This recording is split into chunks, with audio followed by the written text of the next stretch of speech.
welcome to The Zest, the official podcast for Orange Coast Magazine. I'm Chelsea Ranieri, and today's guest is the founder of Drybar, which is headquartered in Irvine, as well as the co-founder of Squeeze, Brightside, and Becket Quill. She's also a New York Times and USA Today bestselling author, has been featured in Forbes 40 Under 40 list, and received numerous accolades, including Fast Magazine's 100 Most Creative People in Business. Thank you so much for being here today, Alli Webb. Thanks for having me.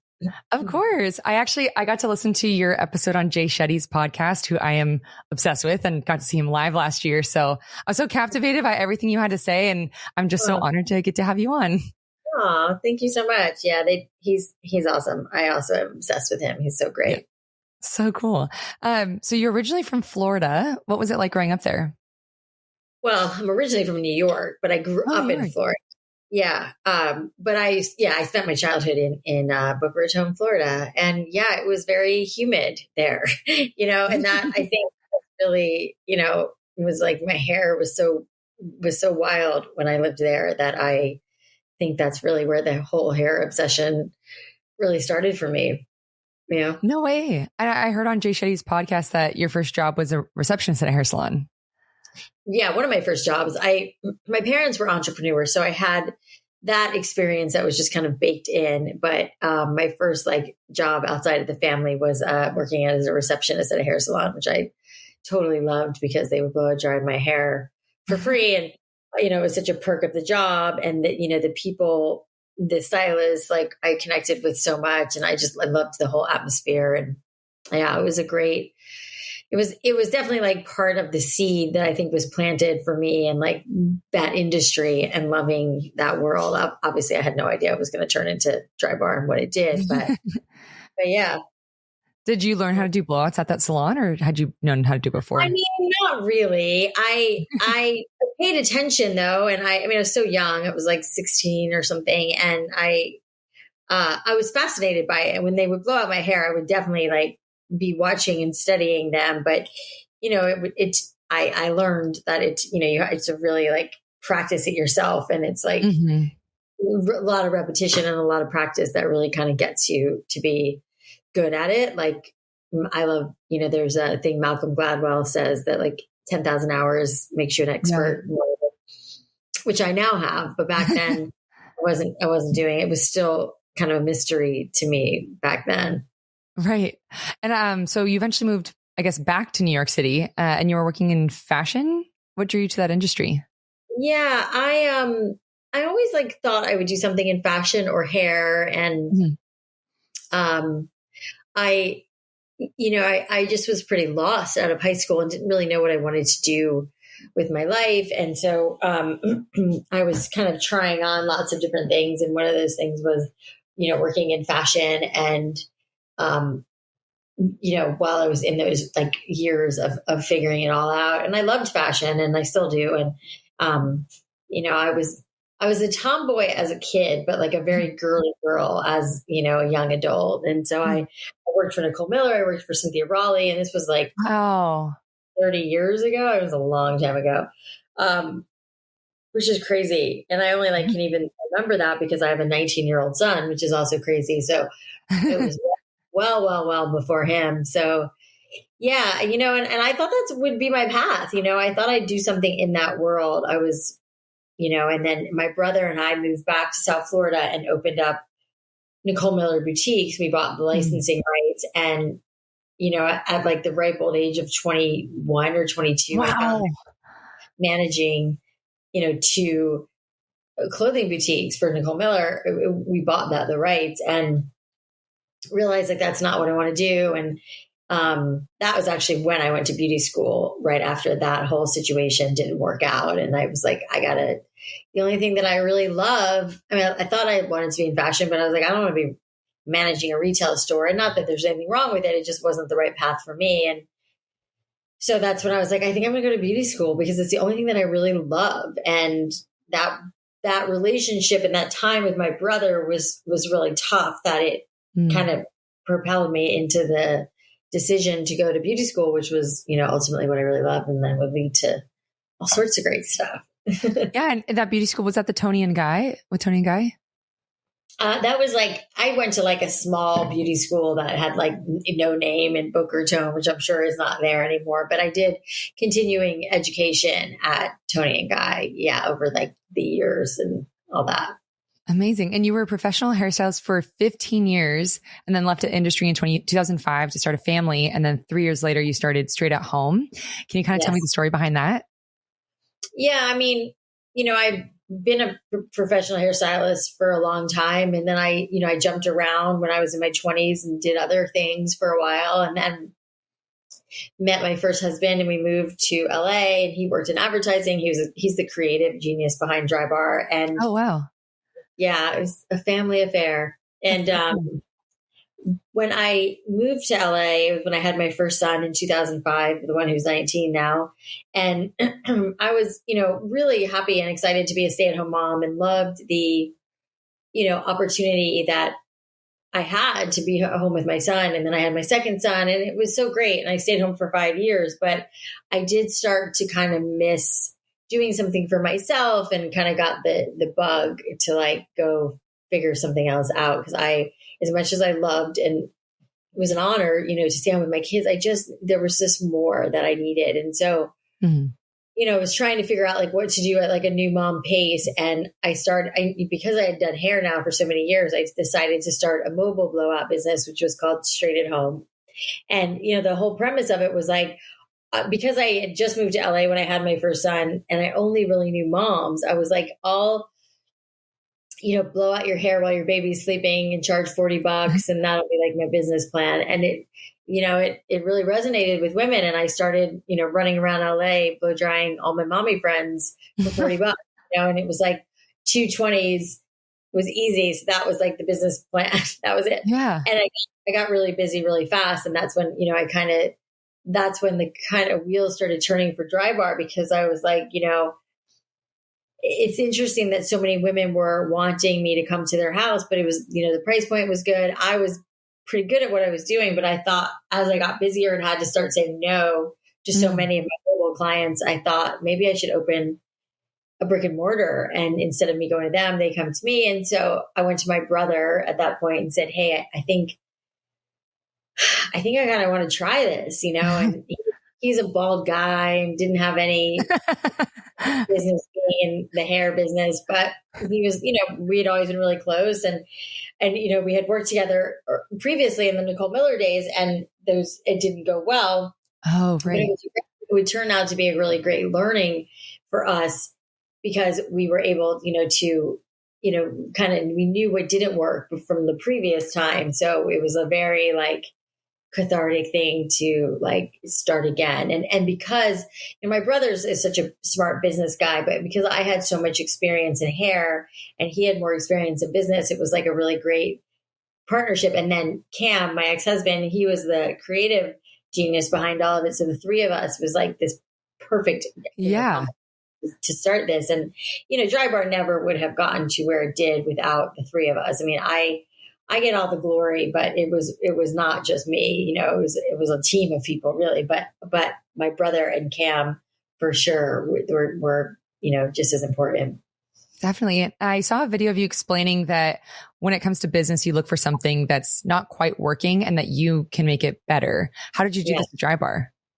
Well, I mean, back then I didn't know that I was doing that. I learned that over time because, I think the greatest ideas are born out of personal necessity. Like we all kind of know that, but I think people put a lot of pressure on themselves to like, come up with like the next iPhone, like something so innovative and different. Whereas like, you don't necessarily have to do that.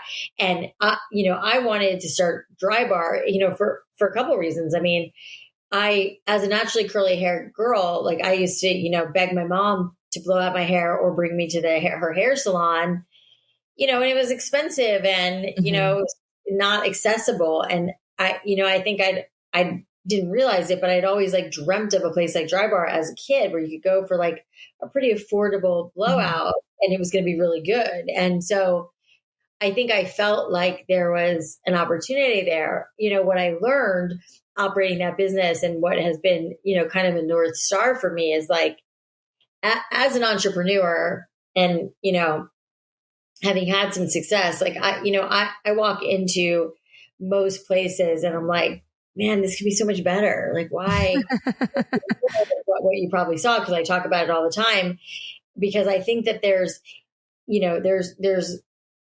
a lot of people want to be entrepreneurs, but don't really know what they want to do with it. And I always challenge people or encourage people to like, what's something that you love out in the world that you wish was a little bit better and different, and there's just like, there's so much opportunity out there in that, if you look at it in that way. I think what is potentially dangerous is when you're like, oh, I just want to be an entrepreneur to be an entrepreneur because I want to make a bunch of money, which like, sure, like we all do. But if you're not doing something from a really passionate place of like, I can't stop thinking about this, this is like so important to me, then it's pretty hard to sustain the lifestyle of an entrepreneur when you're working your ass off for something and it's not something that you really love. Then you run into problems versus coming at it from this place of like, I love this thing. They're not executing it very well. I think I could do it better and I'm going to try, Yeah.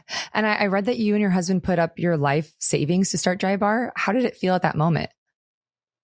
Well, I mean, we didn't have much, so it wasn't that big of a deal. I mean, our life savings, like, it was like his 401k and it was not very much money. So it wasn't hard to part with. I mean, it was not easy to part with because it was all that we had, but it wasn't like we had this, my brother really put the lion's share of the money and, he put a lot more risk on the line financially than we did. But yeah, it was all, I mean, I really believed in it. I really felt like it was going to work on a small scale. Like I didn't have any like grandiose ideas of like building this massive empire and having 150 locations and a product line, and stuff that we did, and that's another, important kind of thing to point out, that like you got to like start small and really prove the concept and really like get it down and know what you're doing and, create that demand and all of the things that you have to do, which I talk about all of this in my book, the message truth. I don't think we mentioned that, but that, it's like basically the 10 years that I spent growing this business and learning, the things to do and not do. And all of that is largely in my book. Cause it was such a rocket ship that we were on, that we didn't expect to be on, it just took off. And so we had to figure out how to build it, which we did not know. Yeah. And I loved reading about how quickly it took off. Can you talk a little bit about that? Like the numbers behind it? It was incredible. Yeah. I mean, we opened the first store and it was, incredibly busy. And then, we realized very quickly we needed to open the second store to meet all the demand. But really, I mean, it's not and I do talk about this a lot in my book, kind of it was not a straight path up. It was like very like bumpy. And, the second store wasn't performing in the beginning, and we were like, oh shit, does this not work? And we had to do a lot to get that store, up and running. And it was really like changing behavior because blowouts were really not a thing back then. And there was certainly like my clients that were, closer to the Brentwood shop, which is the first one, kind of came out in droves, and it was a small shop. It was only 8 chairs. And then we opened Studio City, which was 10 chairs, I think. And it just hadn't like clicked for people yet, so I was like at every like school auction, giving away or selling discounted blowouts. And we did like Groupons, and we had to like really come up with a marketing plan to get the word out, to get women to be like, because it just wasn't as, free. It wasn't as like frequent or like a daily use thing the way it is now. 14 years later, it's minus COVID, it's like a pretty regular thing that women do. But back then it was like, there was a subset of women that certainly did, but there was a lot of behavior changing we needed to do to get people to come. And so it took a while to get Studio City off the ground. And then I think our third location was maybe in Fashion Island in Orange County. Oh, wow. And then we opened West Hollywood, and they all took time, and then we finally like wised up and realized we should do all that marketing before we opened a store in preparation of it, because I think naively, because of the success of Brentwood, we thought that we would just open the doors and people would come, which in a lot of ways they did, but it still required a lot of like getting the word out, because we were still so small. And like eventually we built and built and built, and it got easier and easier. Yeah. What did you learn about yourself in the beginning days of that? I mean, gosh, I don't know what I learned about myself then. I think it was more, we were just like so in the grind, in those early days. It was just like heads down, really focused, working on, building the business and trying to manage, my kids. And my kids were so little. They were like 3 and 5, I guess. Wow. So, it was, it was just like all hands on deck, trying to figure out how to like make it work, how to not fuck it up. That was like a conversation we had all the time. It was like, we were, sitting on this thing that was so amazing and resonated with people. And like, how do we truly not screw it up? And that's, when my brother really was the one who was like, we need to hire people who know how to do this and know how to build and grow and scale a business. So yeah, I mean, it was a crazy time. I mean, it was a lot. It sounds like it. I actually have the Drybar straightener, and I've been straightening my hair since middle school, and this is hands down my favorite straightener that I've ever had. How did you come up with the idea to start a line of Drybar products? Well, I felt like, in the beginning, I was using products from different vendors, from, all different product lines. And I felt like there wasn't one that was great for exactly what we were doing. And people wanted their blowouts to last a long time, and the products didn't work together. And, it wasn't so much of like an opportunistic, like, let's build a product line so we can make a bunch of money, although that was a bonus of it. And that is what we ended up selling with the company. Mm-hmm. It was more about like, a lot of the products we had just didn't work together. They were too heavy. The smells didn't go together. It was like, it just didn't work. And I wanted a product line that really supported what we were doing. And so, I wanted to make sure like our shampoos were like light enough so they didn't weigh your hair down, and like, the dry shampoo and the shower cap, everything was like through this lens of like creating the perfect blowout and the like a long blowout. And so that was such a fun like project for me. And because I had such a strong point of view, because I'd been a hairstylist for so long. And plus I had, this lab of stylists who were helping me, figure it out. And so, it was just kind of like, it seemed like a natural progression of the brand. And, we were approached by, it was a lot, and even like customers were like wanting us to, add like lashes or manicures. And I was always like, anything like that, because we want it to be this like, we do one thing and we do it really well. And even when we raised a bunch of money, there were investors who were like, why don't you, you have this captive audience of like 100 women a day in your shop. Why don't you sell them something else? I'm like, well, I really want to stay true to what we're doing. And I don't want women to feel that pressure of like selling them stuff, but creating hair products was different because they were supporting the blowout, and because it was all like our stylists would use them and all of that. So we raised the first like 26 million as we were growing the business. We earmarked about $1 million to start the product line, which, was really important to me. It wasn't really that important to everybody else at that time because there was so much emphasis on the stores. The stores were growing fast and furious, but, the stores had a cap of what they could do and how many blowouts we could do per day, where products have so much longevity. So, and the product line would be what we would end up selling. Yeah. 10 years later. For $255 million. That's insane. Take me back to the moment when you closed that deal. It's not like it's such a long process of closing a deal like that. Like it took us almost a year. Oh, wow.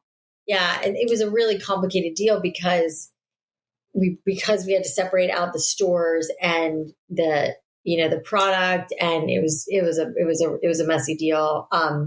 and rough. But it was nice to get to the finish line, but it's like, it's not like I got $255 million in my pocket, like, right. like not even close, so it's not like, and Michael and I write about this a lot in the book, like, this process and how Michael and I had taken money off the table when we raised. And that was really more where I made money versus the big sale that everybody thinks, it's usually at that point, as a founder, you've had to like part with a lot of equity, which we had. So, I can still see you. Okay, there we are. Okay, great. Sorry. No problem. Do you mind repeating that last part? Sorry, it froze for a sec. Oh, I think I was just saying that, it's by the time you get to the point where you're selling a company, a lot of times, not always, like you, as a founder, you're often diluted. So, it's not like, people have like, they hear, oh, you sold the business for $255 million. Like, it's not like that all in my pocket. That makes sense. In 2016, you released your first book, The Drybar Guide to Good Hair for All. What inspired you to write a book, and what was this process like? Well, it wasn't really, it was more of a tutorial. So I didn't like write. It wasn't like the Messy Not Truth. Like the second one. Yeah. And The Messy Truth was a memoir of like all the lessons and everything. Whereas the first book, The Drybar Guide to Good Hair for All, was like a hair tutorial. So what my intention was to break down, all of the, hairstyles that we were doing. So if you didn't have access to a dry bar, you could reference this book, and it would help you like figure out how to blow out your bangs, or how to get, the Cosmo curls, as we call them, or how to get straight hair, or whatever it was. I tried to like break down as much as I could in the book of like all the different things. So. Wow. That sounds really, I need to buy that book because I do not know how to blow my hair out. So, that's why Drybar worked. Yeah, for real. So 3 years later, you joined season 10 of Shark Tank as a guest shark. What are some of your favorite memories of being on that show? I interviewed someone who was actually on Shark Tank, and she was like, you don't realize that you're standing in front of these people for like 3 minutes in silence or something like that. No, I mean, she was a contestant, right? Yes. Yeah. Yeah. I don't remember that. But they're not on very long. I mean, it's like with the day that I filmed it, it was like a 12-hour day, and people were coming out really fast. And, yeah, that's funny. I don't recall that, but I was not on that side of it. So maybe I just wasn't paying attention to that piece of it.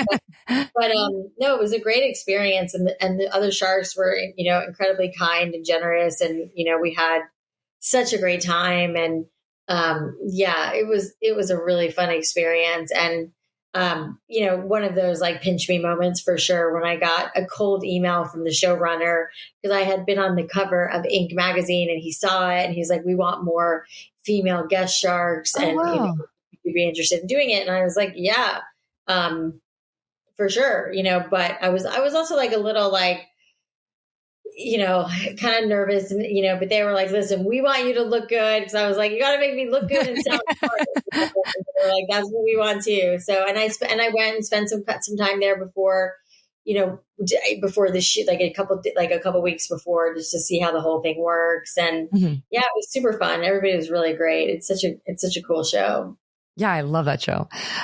So your second book, The Messy Truth, it came out in 2023, and I read that you call it a memoir meets business book, and it's incredibly vulnerable and honest. Can you share what it's about for listeners who may not know? Yeah, I mean, it's really my journey of, building and growing this business, and kind of like touching in on, some of my, the lessons I learned as a kid, and like how I got to the point of growing and building this business. But it's like every lesson I could think of, and every story I could remember, and, all like the ups and downs, like what worked and what didn't work, while intertwining like what was happening to me personally, like a marriage falling apart, my son going to rehab, like my own depression, like, the kind of backdrop of what was happening to me personally, during all of this, and how like amazing it was and how hard it was too. And, I really wanted to shine a light on how, entrepreneurship can seem really glamorous and amazing. And it is, amazing. Not usually very glamorous. But, but also wanting to really show the real side of it, the messy truth of it all, that it's not, it does, it takes a toll and there's a lot of sacrifice, and, I wouldn't change any of it, but, it definitely was a lot. Yeah. And the book really kind of encapsulates my whole experience, from like how it all started to like how we raised money, how we hired, like everything I could possibly remember about building the brand, and then, everything in between. So it's a deeply vulnerable story. Mm-hmm. And I think it also serves as like, as a guidebook almost to entrepreneurs who are, in the throes of building a business. And I learned so much that I really wanted to share that and give that back and help people like as they're navigating growing a business. How did it feel writing all that out, all the vulnerable and honest parts? Yeah, it was pretty cathartic. It took me a good couple of years to get it all out there and to, recall and, and then, figure out how to make it sound good. And, it's a pretty tedious process. I had a ghostwriter who was amazing, who really helped me right throughout the process. But yeah, it was very, some things were really fun to walk back through and some things were really hard. And, there's a whole chapter about my son and everything he went through. And, I made sure he read that and was okay with that. And he was, of course, but he had lots of edits to my first, which was great. So yeah, it was a very cathartic experience writing the whole thing, but I loved it. Yeah. And you have mini master classes called the Messy Collective that go with it. How can listeners sign up and what can they expect from that? Yeah. that's kind of a new iteration that I've been working on for a little while. Is this like, similar to what you will read in the book. And I also do the audio version of the book. So if you want to listen to the book, which is how that's how I read books, is like, I can't sit and read. I walk and listen to books all the time. And, there's so many great lessons in the book, but the Messy Collective is like a newer endeavor for me of like, similar to like, but explaining more like stories in this kind of form, in a video format where, you can join the Messy Collective and you get, basically get tons of content from me about all sorts of things like, branding and hiring and, raising money and, all these different things. And the idea is to create this community where, other founders can connect with each other. And there's like that kind of community where they're able to like help each other, because we're all kind of going through very similar stuff at the end of the day. So, yeah. And then, over the course of the year, we'll be dropping in new stuff and doing like live chats and all sorts of perks to getting involved with it. So I'm excited. I'm really excited to launch it because I have felt this like real pull to give back and to help, all their other entrepreneurs as they're growing their brands, Definitely. It sounds amazing. And so you have other companies that you've co-founded. So under the umbrella of the Feel Good Company, which you're the advisor and investor of, you've also launched Squeeze, Brightside, and OK Humans. And you've also co-founded Becket & Hill, and you're the president at Canopy. And then in addition to that, you're on the board of several companies as well. How do you decide what companies to create, invest in, and advise for? Well, they're all different. Squeeze was kind of the second company that we decided to do after Drybar, although we did kind of start it. It was really my brother's brainchild. And, similar to Drybar and like how there were two bad choices, like a discount salon or, like a Fantastic Sam's or a full service salon, there wasn't anything like in the middle. And the same thing was kind of true of Squeeze. Like there's like the discount massage places. And then there's, a spa where you're paying $300-$400 potentially for a massage. And we wanted to create something in the middle that was like an amazing experience. And the big differentiator of Squeeze is that you book on an app and you tip on an app. And so everything happens through an app, even though it's a brick and mortar and you go there. And we pulled in Brittany Driscoll, who was our former head of marketing at Drybar, to run that. And she's amazing, and our CEO and co-founder Squeeze. And yeah, I mean, we just, it was like a passion project of my brother's, that he really wanted to do. I knew I didn't want to run that company, and I don't think I would ever be wanting to run a company again the way I did Drybar. Like, I think I'm too tired from that. But it's great to be like in this, advisor role where I have this very zoomed out view, and we advise Brittany, and we step in and we're, on the board and do all that, but she's really running it. And, yeah, I think there was just, there was an opportunity, like I was talking about before, where it's like, nobody's doing massage. Great. So we're gonna, so that was that. And then, Becket and Quill was a good friend of mine who was running this jewelry company, and she kind of needed a little bit of help to get it to the next level. So, I joined forces with her, and then, Brightside is this infrared yoga studio, and that was Cam's idea. And that's how that came to be. And then OK Humans, it's kind of a longer story with a girl who worked for us years ago, wanted to start this like therapy concept similar to Drybar. So yeah, I mean, we kind of, just trying different things out to see, but all under the umbrella of the Feel Good Company, and like making people feel good in different ways. Oh, I love that. They all sound like such amazing companies. So you've had such an incredible career, and I saw a video of you on Instagram saying that you might get back into the hair industry. What can listeners look forward to?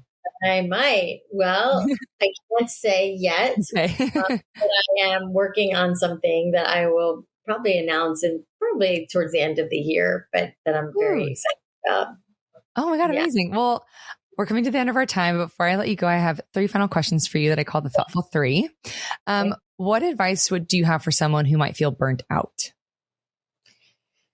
Yeah, I mean, I think that we live in a society of people who are in this like culture of like, we work ourselves into the ground. And I think that's one of the biggest lessons, and something that I definitely talk about in the book, about how I didn't, take time for myself, and I didn't take care of myself kind of emotionally and mentally along the way. And I think that, I know that's where burnout comes from. It's just inevitable that you're going to get burnt out if you're not taking care of like your mental well-being, So I feel like that's a big thing of like, and it's a rub for entrepreneurs, especially when you're so passionate and you love what you're doing. It's like, you're like, I just want to do this all the time, and I love it, and I don't want to not work. Like, it doesn't feel like work to me, and all of that. And it's all true.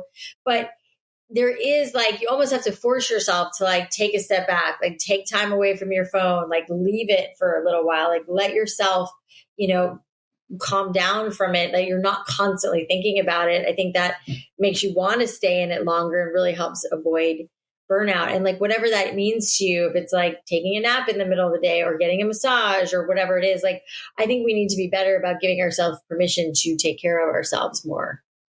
Definitely. What would you tell your younger self knowing what you know now? Not to worry so much. It's not that serious. It's like, I think I tend to be like a pretty serious, like driven, all business kind of person. And I have learned that like the worrying and the stress that causes is just like kind of not worth it. We have such a short time here that it's like such wasted time worrying and stressing about things. And not to say that like, you want to be cognizant of like what you're doing and be thoughtful and all that. But I think that like worrying about it doesn't do anything, other than cause stress, where it's like you put your best foot forward, you do your best job, and that's all you can do. Yeah. One of my favorite lines from a movie is worrying is as successful as trying to solve a math problem by chewing gum. I was like, that's good. Like, there's no purpose. Yeah. Yeah. I still do it though. But what is the best advice that you received early on in your career that you still follow today?